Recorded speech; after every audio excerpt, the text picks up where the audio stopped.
Jika kita suka menikmati keberhasilan dalam hidup, apapun yang sedang kita upayakan, langkah pertama yang tidak boleh kita lalaikan, cari Tuhan. Cari Tuhan dengan segenap hati, dengan fokus, dengan bersungguh-sungguh. Cari Tuhan, memperhatikan ketetapan-ketetapan dan kehendaknya, dan melakukannya di sepanjang hari hidup kita. Tuhan pasti menolong.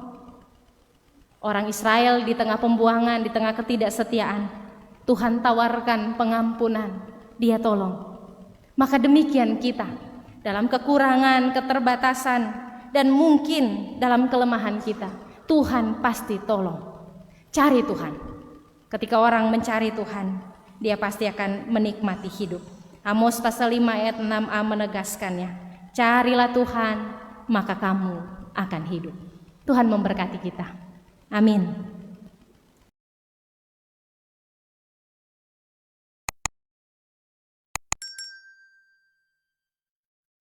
Sebagai orang beriman yang meyakini bahwa berkat Tuhanlah yang membawa kita tiba di hari ini, maka mari kita mengatakan terima kasih Tuhan.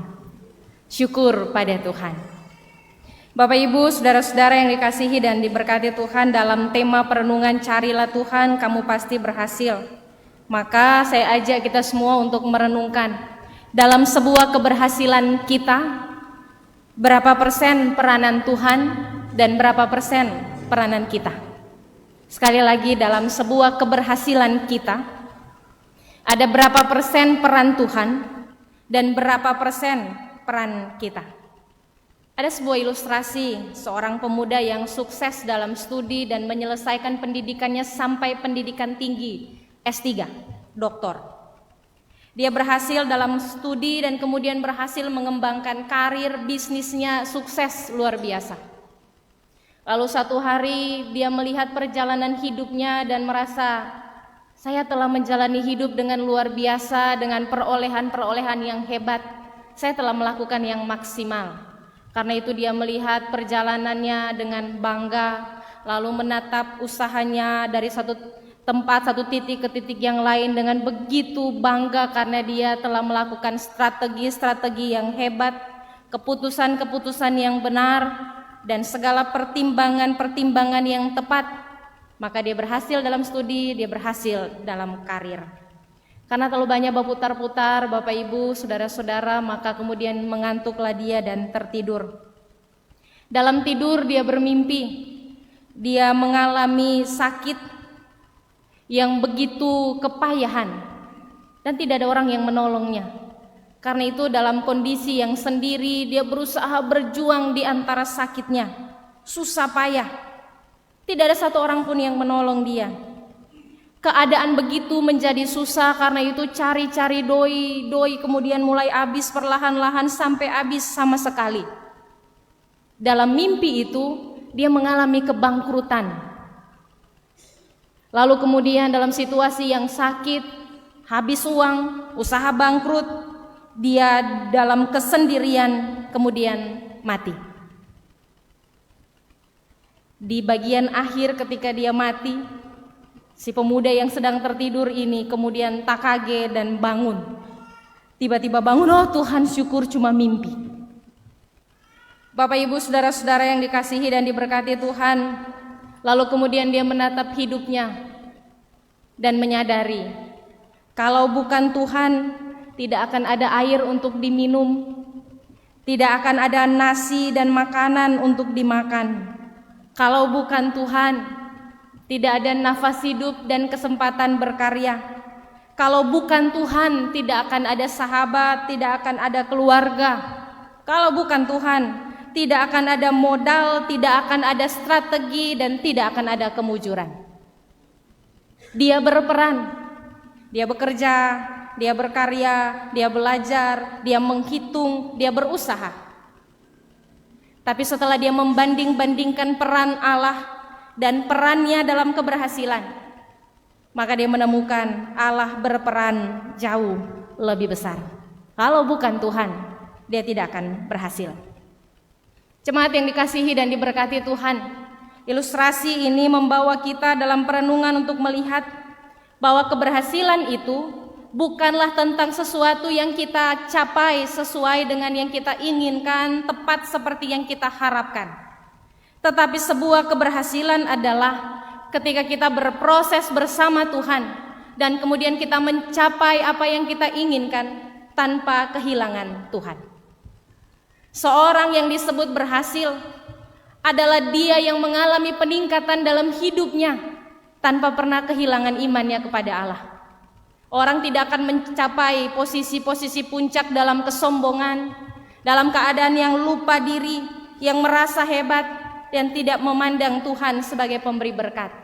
Kalau kita berhasil mendapatkan yang kita mau, kita berhasil dalam usaha, kita berhasil dalam segala upaya kita, tapi dalam pencapaian-pencapaian kita memandang remeh kehadiran Allah, kita kehilangan iman karena meyakini kita hebat, kita lupa atas peran-peran Allah dalam hidup kita, maka sebenarnya kita sedang gagal. Kita gagal dalam hidup. Orang yang berhasil adalah dia yang berjuang bersama dengan Tuhan dan tidak pernah kehilangan imannya kepada Allah, apapun keberadaannya, termasuk ketika dia mendapatkan apa yang dia inginkan. Karena itu Bapak Ibu Saudara-saudara, berdasarkan tema ini, maka perenungan ini membawa kita untuk melihat hari ini, di semua pencapaian yang kita punya hari ini, masih sehat, masih kuat, boleh kerja, diupah, masih makan, ada dalam persekutuan gereja, semua yang kita capai hari ini, kalau bukan Tuhan, kita tidak akan ada sebagaimana kita ada. Kita memang bekerja, kita memang berjuang, tapi peran Allah jauh lebih besar dalam hidup kita. Jemaat yang dikasihi dan diberkati Tuhan, seruan inilah yang disampaikan Yesaya bagi orang Israel yang sedang ada dalam pembuangan. Mereka yang sedang kehilangan jati dirinya, mereka yang sedang ada dalam kondisi tidak berdaya, nyaris kehilangan harapan. Dalam situasi ini, Yesaya menyampaikan, Tuhanlah penyelamat. Tuhan sajalah yang mampu menyelamatkan. Karena itu kalau mau selamat, pilihannya cuma satu, cari Tuhan. Cari Tuhan, maka kamu pasti berhasil. Yesaya pasal 55 ayat 1 sampai 13 merupakan pasal penutup pada bagian kedua kitab Yesaya yang biasanya kita kenal dengan Deutero Yesaya. Bagian ini disampaikan kepada umat Yehuda yang sedang ada dalam pembuangan di Babel. Mereka sedang ada dalam masa-masa kelam karena mereka menjauh dari Tuhan. Israel melakukan penyembahan berhala. Mereka mempraktekkan praktek-praktek hidup yang tidak adil, yang kejam, praktek hidup yang di luar ketetapan Tuhan. Mereka menjadi sombong dan lupa pada penyertaan Tuhan. Bahkan ketika ancaman datang, termasuk ancaman Babel, Yehuda memilih untuk mengandalkan kekuatan Mesir. Israel Selatan percaya pada militer Mesir lebih dari percaya kepada Allah.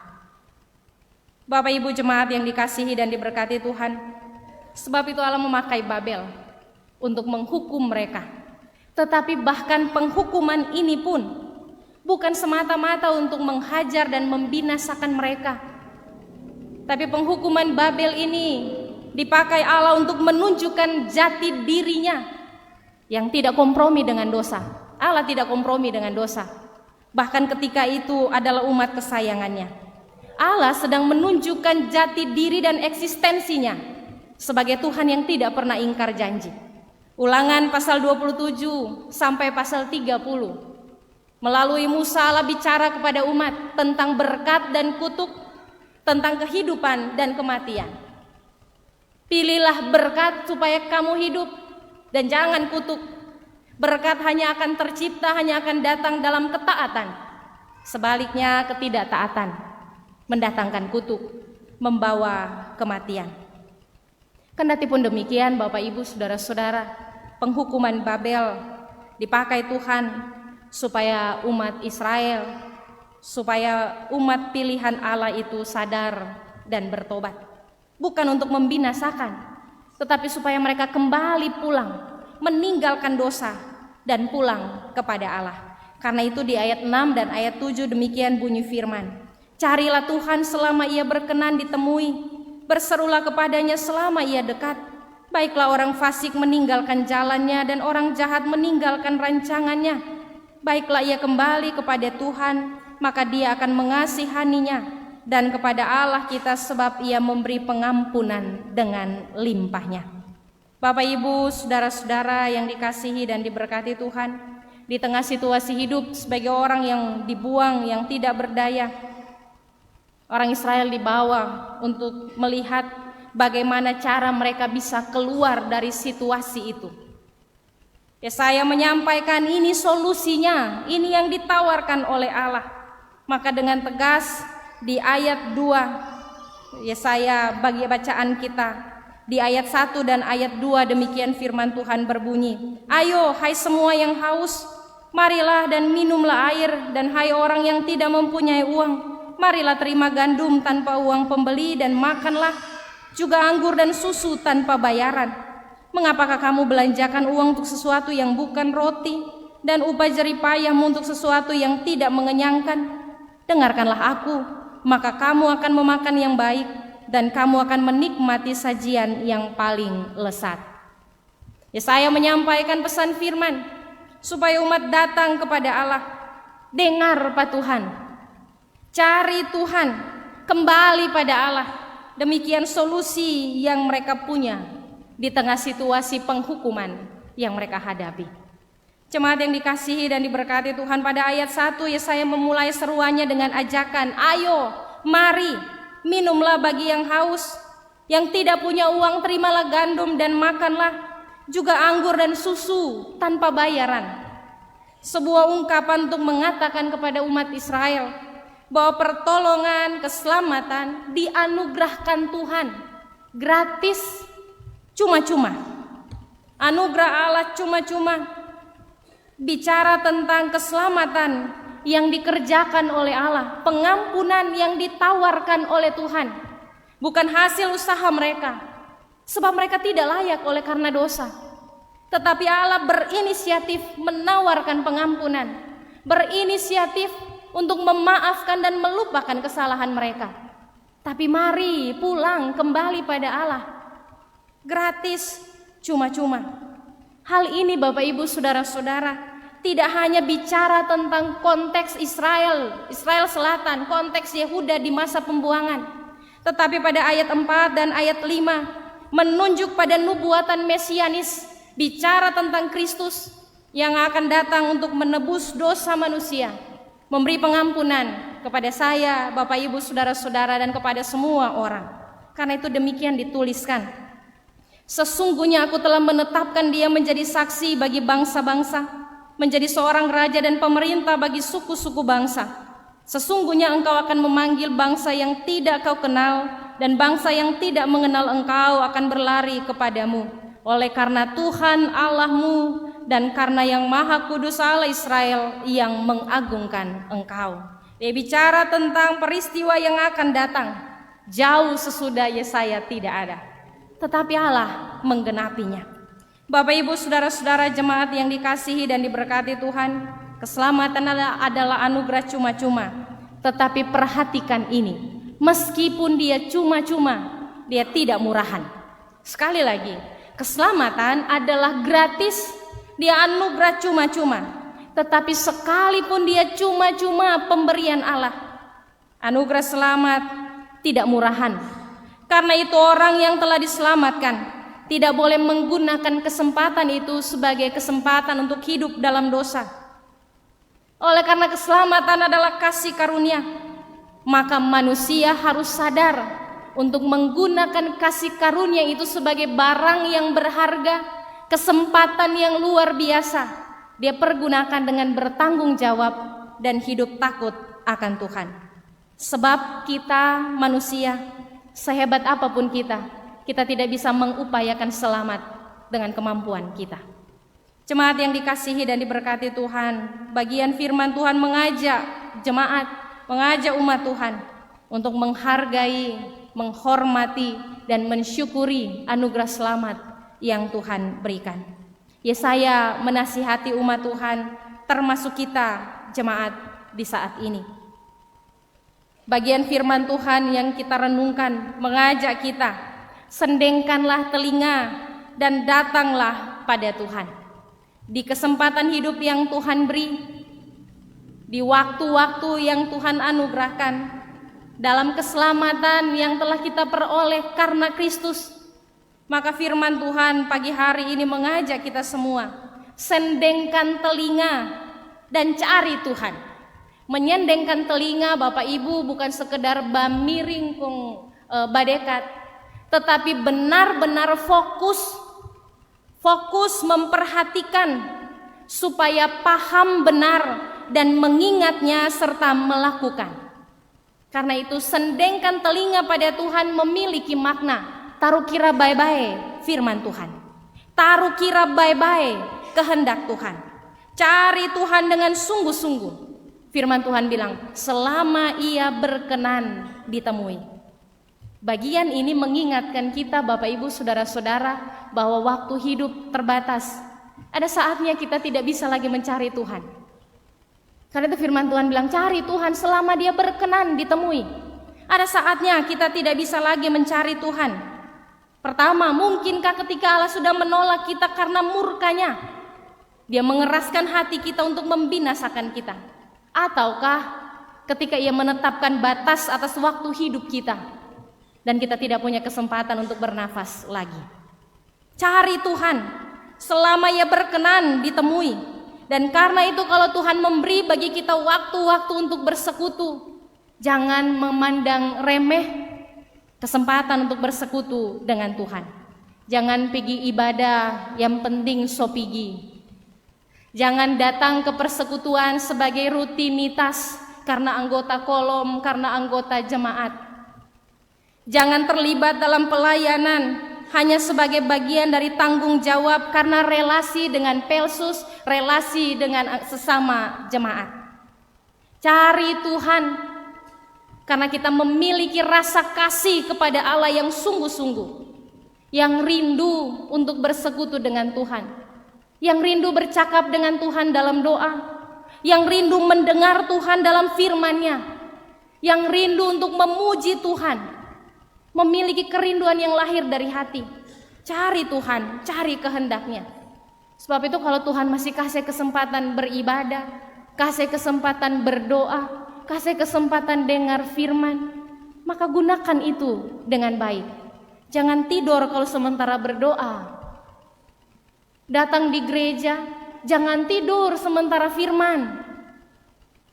Jangan menghayal di tengah persekutuan.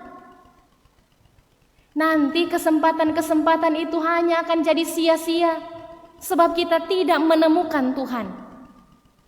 Cari Tuhan selama ia berkenan. Sekali lagi, sebab ada waktunya kita tidak bisa menemukan Tuhan. Ketika kita hidup dalam dosa dan Allah mengeraskan kita untuk dibinasakan, atau ketika ia telah menetapkan batas akhir bagi waktu hidup kita. Bapak Ibu Saudara-saudara yang dikasihi dan diberkati oleh Tuhan, firman Tuhan pagi hari ini juga mengingatkan kita yang telah diselamatkan, kita yang diberi kesempatan hidup oleh Allah, sebagaimana yang disampaikan kepada orang Israel, tinggalkan dosa dan kembali pada Allah. Bapak Ibu, Tuhan benci dosa, tapi Dia mengasihi orang berdosa. Dan karena itu setiap orang yang berdosa dan mau kembali pada Tuhan, Tuhan membuka tangannya dan menerimanya. Tuhan Yesus bicara tentang perumpamaan anak yang sulung dan yang bungsu. Bicara tentang si bungsu yang menjual harta benda ayahnya dan kemudian menjadi pengemis yang kelaparan, makan dari kandang binatang, lalu kemudian pulang ke rumah ayahnya. Apa yang dilakukan ayahnya? Dia menyuruh menyiapkan jubah, menyambut kepulangan si bungsu yang hilang ini, dan bersukacita bersama semua orang karena yang hilang itu telah kembali.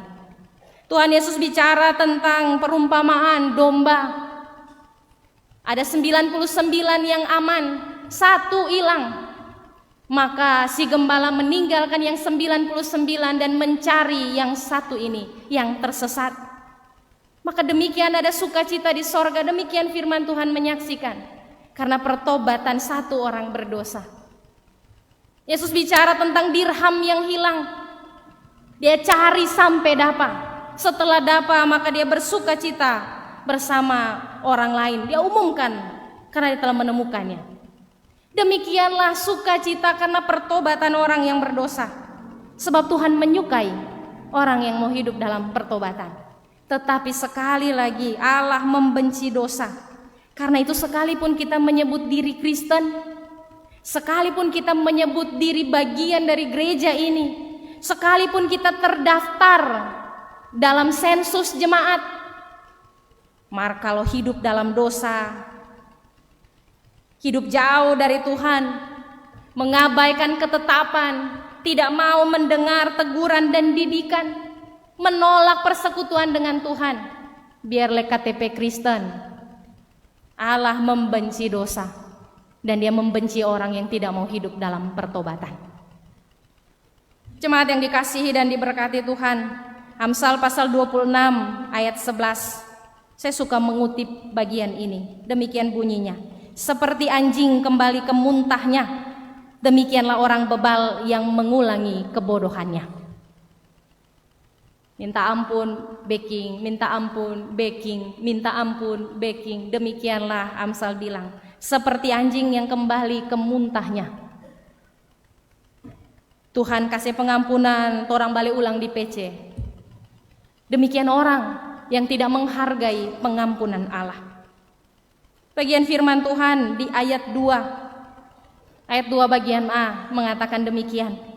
Mengapakah kamu belanjakan uang untuk sesuatu yang bukan roti, dan upah jerih payahmu untuk sesuatu yang tidak mengenyangkan? Bagian ini mau mengatakan, kenapa mengejar yang sia-sia? Kenapa menghabiskan tenaga, mencurahkan waktu untuk sesuatu yang tidak menyelamatkan? Karena itu Bapak Ibu Saudara-saudara, sekalipun dunia ini melihat hal-hal perkembangan dunia, hal-hal yang diakui dalam pemikiran umum sebagai bagian yang dapat diterima, tapi kalau itu bertentangan dengan firman, bertentangan dengan kehendak Tuhan, maka hal itu tidak boleh bagi orang percaya. Bagi dunia, kalau dia bukan orang pe suami, dia bukan orang pe istri, baku piara boleh. Suka sama suka. Firman Tuhan bilang tidak. Keluarga Kristen harus diberkati dalam pernikahan kudus. Karena itu mesti diberkati. Oh, orang kok bukan orang pe laki, bukan orang pe bini. Iya, tapi tidak dalam pernikahan yang kudus. Harus diberkati. Di jemaat ini masih ada. Mari berbenah. Tugas kita bersama. Walaupun dunia menganggap biasa, dalam bisnis, dalam persaingan, ruci, boleh. Baku cungkel itu hal biasa. Saling menjatuhkan karena demikian kesempatan. Tapi firman Tuhan bilang jangan merancangkan kejahatan. Jangan merancang kejahatan terhadap sesamamu padahal dia tinggal dengan engkau. Begitu Amsal bilang. Maka demikian hal yang seperti itu tidak diperkenankan Tuhan. Keadaan dunia, keadaan zaman mendorong orang untuk menjadi begitu individualistis. Sebelum bakase tanya dulu apa yang kita dapat dong. Keadaan zaman mendorong orang begitu hedonis. Karena itu semua orang berlomba-lomba untuk terlihat ada, terlihat mapan. Biar gali lubang, tutu lubang. Orang menjadi materialistis. Karena itu banyak orang menghargai orang lain berdasarkan apa dia punya, bukan apa adanya dia sebagai manusia. Firman Tuhan hari ini mengingatkan kita, berhati-hatilah di tengah perkembangan zaman. Jangan menguras energi, menghabiskan umur, menghabiskan uang dan tenaga untuk sesuatu yang tidak menyelamatkan. Jangan habis-habisan diatur gaya. Jangan habis-habisan untuk sesuatu yang sia-sia. Jangan habis-habisan untuk sesuatu yang fana. Pikirkanlah yang di atas. Sehingga mari membangun hidup untuk masa depan yang mendatangkan kebaikan dalam hidup dengan Tuhan. Kita boleh mengikuti tren perkembangan zaman, tapi saring bae-bae. Ini bermanfaat nyanda dalam hidup. Ini ada untung nyanda untuk masa depan. Saring bae-bae. Jangan menghabiskan uang, tenaga, kemampuan, bahkan waktu hidup untuk sesuatu yang tidak menyelamatkan kita. Justru bikin jatuh dalam dosa. Bagian firman Tuhan ini Bapak Ibu Saudara-saudara mengingatkan kita, Allah merancangkan yang jauh lebih besar dari yang kita pikirkan. Karena itu firman Tuhan bilang, rancanganku bukanlah rancanganmu dan jalanmu bukanlah jalanku. Kalau kita cuma punya perencanaan di 1 minggu, 1 bulan, 1 semester, 1 tahun, itu rencana-rencana kita 5 tahun. Allah merancangkan kita dari lahir sampai tutup mata. Sehingga kalau kita melihat potongan-potongan bagian dalam hidup, itu belum tentu menjadi kesimpulan. Kalau hari ini ujang, hari ini panas, hari ini dapa, hari ini kehilangan, hari ini tertawa, hari ini menangis. Bagi kita itu hanya potongan-potongan dalam hidup. Tapi Allah memakai semuanya itu untuk membawa kita diproses untuk mencapai rancangannya yang besar. Yeremia pasal 29 ayat 11 bicara tentang rancangan Tuhan. Sebab aku ini mengetahui rancangan-rancangan apa yang ada padaku mengenai kamu, demikianlah firman Tuhan, yaitu rancangan damai sejahtera dan bukan kecelakaan, untuk memberikan kepadamu hari depan yang penuh harapan. Kita baru menyelesaikan perenungan tentang Yusuf. Di potongan-potongan hidup Yusuf ada bagian dia menjadi anak kesayangan, ada bagian dia dimasukkan ke dalam sumur, ada bagian dia dijual, lalu kemudian ada bagian dia difitnah, ada bagian dia masuk penjara, ada bagian dia menjadi mangkubumi orang kedua di Mesir. Ini potongan-potongan yang Yusuf lihat, tapi Allah merancangkan dari bagian awal sampai akhir. Di proses ini Tuhan tempa Yusuf untuk menjadi berkat bagi bangsanya. Karena itu perenungan kita minggu lalu, Yusuf bilang pada saudara-saudara, kamu memang mereka-rekakan yang jahat, tapi Allah mereka-rekakannya untuk kebaikan. Karena itu Bapak Ibu Saudara-saudara, ketika kita mencari Tuhan, kita mencari Dia dengan keyakinan penuh. Allah punya rancangan besar dalam hidup, sehingga kita tidak akan kehilangan iman, kita tidak akan kehilangan keyakinan. Ketika kita berhadapan dengan masa-masa sulit sekalipun, kita percaya bahwa orang yang mencari Tuhan pasti akan mencapai keberhasilan. Kembali lagi bicara tentang Yusuf. Mari membayangkan ketika dia menyerah saat dia dijual. Mari membayangkan kalau Yusuf menyerah, tidak setia lagi saat dia menjadi narapidana. Tapi tidak demikian yang terjadi. Dia bertahan hidup dengan Tuhan. Dia mencari Tuhan sepenuh hatinya. Dia setia kepada Allah di setiap keadaannya. Maka dia berhasil. Dia bukan saja berhasil karena dia mencapai posisi puncak, tapi dia berhasil karena dia menjadi berkat bagi hidup satu bangsa yang besar. Bapak Ibu Saudara-saudara yang dikasihi dan diberkati Tuhan, demikian Allah merancangkan yang besar, yang hebat, damai sejahtera dalam hidup kita. Maka orang yang mencari Tuhan pasti akan mencapai keberhasilan itu. Tuhan adalah jaminannya. Kalau kita membaca ayat 9 hingga ayat 13, maka demikian firman Tuhan menegaskan, Allah tidak pernah gagal. Setiap perkataan firman yang diucapkan Allah tidak pernah kembali dengan sia-sia. Allah tidak bisa dikalahkan. Kita mungkin bergumul, kita mungkin mengalami kesukaran, kita mungkin menghadapi bagian-bagian hidup yang jatuh dan gagal. Tapi percayalah, di proses hidup yang panjang itu, Allah tidak bisa dikalahkan. Dia tidak pernah gagal. Dia akan mencapai apa yang ditujunya, apa yang ditetapkannya. Sehingga orang yang tetap setia mencari Tuhan akan melihat keberhasilan itu adalah bagiannya. Sebab Tuhan akan menepati janjinya. Melewati berbagai musim dalam hidup, Tuhan akan membuktikan bahwa Dia tidak pernah gagal untuk membawa umatnya menikmati berkat yang Dia sediakan. Jemaat yang dikasihi dan diberkati Tuhan, karena itu bagian firman Tuhan hari ini mau mengingatkan kita, jika kita suka menikmati keberhasilan dalam hidup, apapun yang sedang kita upayakan, langkah pertama yang tidak boleh kita lalaikan, cari Tuhan.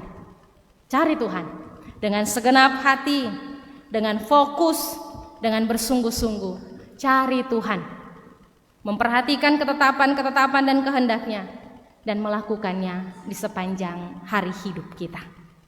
Tuhan pasti menolong. Orang Israel di tengah pembuangan, di tengah ketidaksetiaan, Tuhan tawarkan pengampunan, Dia tolong. Maka demikian kita, dalam kekurangan, keterbatasan, dan mungkin dalam kelemahan kita, Tuhan pasti tolong. Cari Tuhan. Ketika orang mencari Tuhan, dia pasti akan menikmati hidup. Amos pasal 5 ayat 6a menegaskannya. Carilah Tuhan, maka kamu akan hidup. Tuhan memberkati kita. Amin.